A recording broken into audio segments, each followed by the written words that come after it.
ঠাকুরগাঁওয়ের রানীশংকৈল উপজেলার ধর্মগড় সীমান্ত এলাকায় ঘাস কাটাকে কেন্দ্র করে ভারতীয় সীমান্তরক্ষী বাহিনী বিএসএফ ও এক বাংলাদেশি নাগরিকের মধ্যে উত্তেজনাকর ঘটনা ঘটেছে।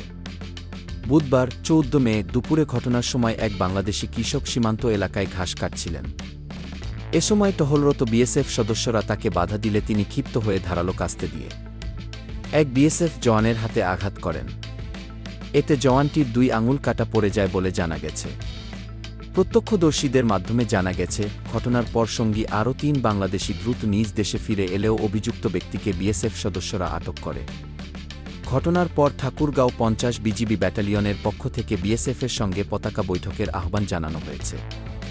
ব্যাটালিয়নের commanding officer lieutenant colonel Tanzir Ahmed জানিয়েছেন, আমরা আমাদের নাগরিককে নিরাপদে ফেরত আনার জন্য বিএসএফের সঙ্গে যোগাযোগ করছি এবং শিগগিরই বিষয়টির সমাধান হবে বলে আশা করছি।